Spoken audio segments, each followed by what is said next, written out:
the Radio Forest Podcast. Forrest, this is Tom Petersson, Cheap Trick. How are you today? I'm not bad. How are you doing? I'm doing really good. I got to thank you right away because 2018, you guys were here in Boise, Idaho at the Albertsons Boise Open Golf Tournament.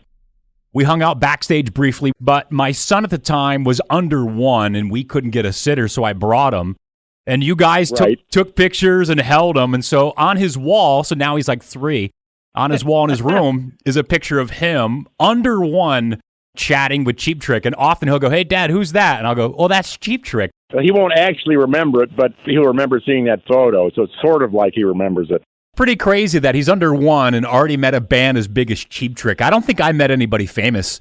I mean, I'm from a small town, so at least in my 20s. So, yeah, that's true. Yeah, on what occasion would I have to meet Dwight D. Eisenhower or something? Who was the first, rock band that you might have met? Do you remember? You mean, no, I didn't meet anybody. What was the first one then as a band that you remember, holy crap, we now get to meet? Oh, well, I suppose it would, the first time we actually did a proper tour, it wasn't one of the biggest tours, but it was the Kinks. That was one of our earliest influences. That's probably it for somebody that we really grew up with. But beyond that, we've worked with Queen and all sorts of stuff at first, but yeah, we really had no occasion to meet with people. Well, we did meet with Jeff Beck, the Jeff Beck group at that time in late 60s, and because Rick had sold a guitar to Jeff. So maybe Jeff Beck. But the King, it's probably Jeff Beck, because we met him before we were known at all. What about your kids? You remember taking your kids anywhere? I mean, being a parent, sometimes you just have to. Is there any time that your kids are kind of hanging out backstage with somebody and it's kind of surreal? It's not surreal. We're kind of used to it, so and they think it's normal. So they would have met all sorts of people: Alice Cooper, Aerosmith. Just it goes on and on with that. So we've got pictures of them as little kids. Lemmy with my daughter, when she's a little. He said, "Would you mind getting in a photo with Lila and myself?" He goes, "No, it's okay." He goes, "You hold the baby." Okay, I don't think she's going to let you hold her, for starters, even if you wanted to. My daughter's walking past, the one who Lemmy was standing with. But she goes, "Oh." I wouldn't remember that either, because she was 2 years old. I remember being scared. She remembers being scared. She had this really scared look on her face. Can she tell us real quick how that was? Well, Lila, come over here. You're on the radio now. So what he was asking, what was it like and who you met when you were a little kid? When I met Lemmy, obviously I don't remember much. I just remember being scared shitless. And watch your language. You're fine. No, you're fine. I thought he was a pirate. I don't know. I was super, because he was just, I don't know. But it stuck with me for sure. Now, when I look back on it, I think it's super cool. But back then, I was like, "Dad, get me away from this dude." Was not, a little kid. When she was about 4 weeks old, she's sitting there with the guys of the Aerosmith and sitting, Tyler is holding her. I mean, she was a tiny, obviously, if you're 4 weeks old, pretty darn small.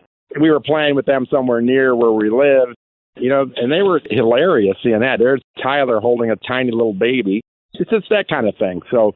But it's normal. That's what we do for a living. It's normal to her that she should be standing in front of a coffin with Alice Cooper and getting it. That sort of thing.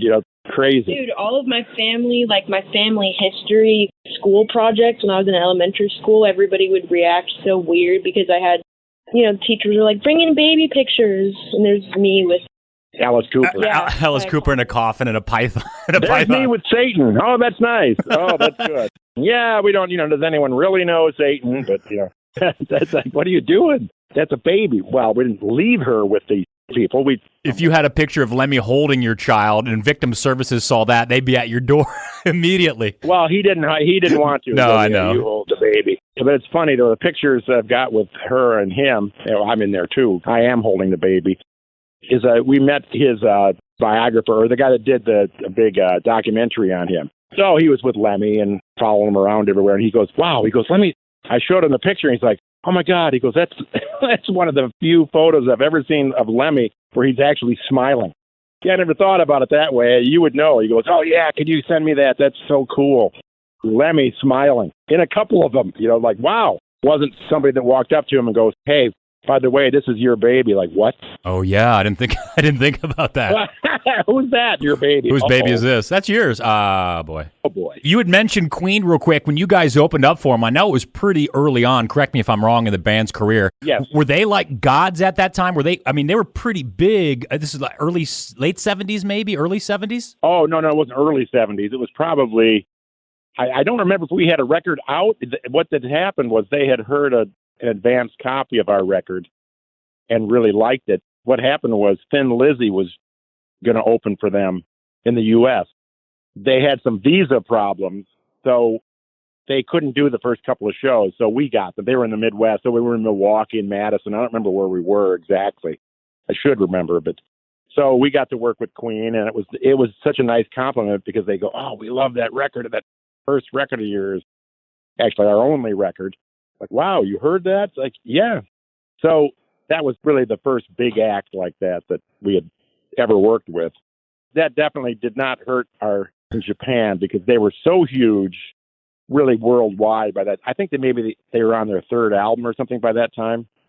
And they were huge in Japan, pretty much like everywhere else, but the Japanese press was following them everywhere. So everywhere they went, there was the Japanese press, and there we were, and that's really how that started. We started getting fan mail out of the blue from Japan because they'd write about us and they thought we looked funny or something. So they and they liked the music, so it worked out. How have you been feeling? I know you had the open heart surgery. You guys had posted that message about you sitting down on TV, kind of taking it easy under doctor's orders. I feel better. Yeah, well, I didn't have to go anywhere, which was good. It was only a few weeks after I had the operation, so I hadn't been in the car or anything like that. Looking back on it, now it seems kind of crazy. The band flew in here in Nashville, is where I live. We went to SIR, and they had a film crew, and my crew guy picked me up, drove over there, was there for a couple hours, went through this, it was something good for me to look forward to do, but it was hard. Kind of everything I did made me so exhausted. I did 2 hours worth of that, filmed the stuff. We did a rehearsal for a couple hours the day before and came in and did the show the next day. We did a couple of songs for Howard Stern, too, which haven't been released yet. So we played about 5 songs. And, after it was like, okay, yeah. I think that's about all I could do. They set up this stand for me where the guitar was held in a stand. So I just sat really on a stool, but I couldn't move because I can't lift anything. It's all well and good at first, and then after a while, like, geez, I'm in the same position here for like 2 hours straight. Yeah, that would be tough. My leg is falling asleep, But anyway, it worked. We're talking to Tom Petersson from Cheap Trick. In Another World, your 20th album out now. It was the #1 rock album when it came out, into which Nikki Sixx from Motley Crue said, always #1, Cheap Trick. So congratulations, wow. Tom. Does it matter hitting #1? Because I'd imagine at this point, a little bit of you does it for Cheap Trick. You know what the fans like. But at this stage in the game, your 20th album, you got to do an album that you like. That's all we ever do. We like it, which is what we try to achieve. We do it for our own enjoyment, I guess, basically. This is stuff that we want to hear ourselves. Like, oh, that would be cool. Or that sounds great. Wow, what a great riff. Or what a great idea. We don't know what people want to hear. All we really know is what we would like to hear. And we hope to surprise ourselves. And we do, because, we're all putting a lot of effort into it. And any ideas you come up with and you throw out there to the rest of the band, it's always improved. It's like, wow, that's better than I thought it was. Well, that's a better idea than, that's a better direction. Oh, that's really cool. So we don't know what people want to hear. We just do what we want to hear and hope for the best. Now, I know the last song on the new album, In Another World, is a John Lennon cover. You got Steve Jones from the Sex Pistols kind of helping you out, too. And I know Rick and... How about that? Yeah, cool, it's super cool. And I know Rick and Bunny Carlos both worked with John Lennon, and I'm pretty sure you guys might have all been at one of Julian's birthday parties back in the day. I guess my question is, did you and John Lennon ever cross paths or work together? I mean, with the closeness of the band, your love of the Beatles, did that ever happen? With me personally, no. Bunny and Rick did that session with him in New York. But then he was, murdered right after that. So that was out of the question, not in the cards to work with him. But no, we didn't work with the Beatles or anything. I haven't worked with anybody else like that. But, how much bigger can you get? John Lennon, for God's sake. Not bad. Tom is pretty much credited with sort of inventing and bringing to the forefront the 12-string bass. Tom, how did that happen? I know you're a big collector and you got a lot of guitars and basses and you can play guitar. So were you trying to sort of get a new sound, a thicker sound? Did you want to do more stuff that a guitar can do? How did the 12-string come up? Yes, that was my answer. Yes. What you said. Well, I started out playing guitar as a rhythm guitar player and played in bands since I was 14, 15 years old. A few years after I started playing, I switched over to bass. And it was kind of the time period, by then it was later 60, 67, somewhere around there, that in all these three-piece groups, Jimi Hendrix Experience and all the stuff started coming through. So it was like, yeah, I think I'll switch over to bass. I'll probably have more luck doing that. And then I just had the idea that I wanted the bass to sound basically like a 12-string guitar playing along with whatever I was with a bass. But because I started out as a rhythm player and didn't start out learning bass parts really or anything, I guess why should I? Sort of like a really big rhythm guitar. So I've got a different style probably than a lot of, classic kind of bass players.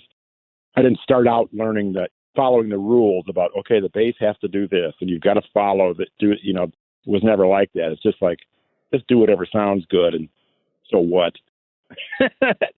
That's about it.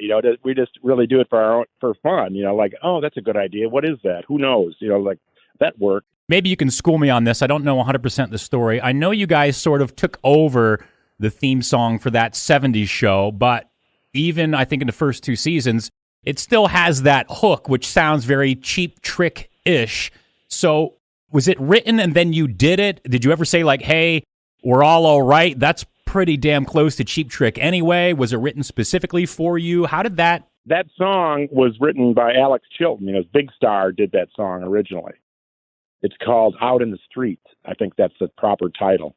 And the 70s show, the first season, the musical director did a version of it for the show. So it's kind of like a Van Halen knockoff version of it, I guess. Sounds like that. Nobody really liked it, I guess. They go, yeah, I think let's let Cheap Trick see what they can do to this thing. So really the only season that we're not on there is the very first one. So if it sounds like Van Halen and not Cheap Trick, that's because it's not us. But we did that. That's Alex Chilton wrote that song. And then that We're All Right, we threw that part in from our own thing. So okay. That's not in the original. If you hear the original song by Big Star, it's completely different. If you could put a number on it, how many guitars and basses do you think you have? And also, real quick, how many do you think Rick has? Oh, I don't know about what he has. What I have, it's not a collection really. It's not like, I've seen Geddy Lee's book and stuff, and he's got every Fender bass from every year and every color, that sort of thing. It's nothing like that. What I have is really instruments that I want to use to record. Things that I like, but it's not really a proper collection like, oh, I've got every Strat and I've got all this. It's not even close to that. It's really stuff that I use to work. You get different ideas from playing different guitars, and you'll sit down with a Strat and play something. It's going to be completely different than if you sit down with a jazz box or something. It's like you'll just have a different idea about songs. So it's not a collection in that way, but it's, and that's what we do for a living. So it's easy to rationalize, kind of like, yeah, I need that. So I guess I can get that. But yeah, it's tools for your job. That's exactly right. So it's not like a million instruments and just sitting around, in a collection. It's not, for me anyway, it's not like that. Tell your daughter thank you for hopping on with us. I really appreciate it. That's such a cool story. 20th album out now, In Another World. Tom Petersson, bass guitar, Cheap Trick. It's no problem. Hey, when did Boise, the downtown, get so damn cool? Man, it's jumping down there. That Whole Foods, they had all sorts of stuff, right? Oh, it's gotten even bigger since just the last couple of years ago. It's I think the last 2 years, Idaho has been the most moved to state as far as population growth. So not sheer numbers, but percentage-wise, we've grown the most. And you guys have been coming here, I'm going to guess, since the 80s, because I know you've been up to Bogus Basin skiing. Oh, yeah. Yeah, we were there way before the 80s. We were there with probably Kiss, or I don't know, but we've been in Boise, but it never was.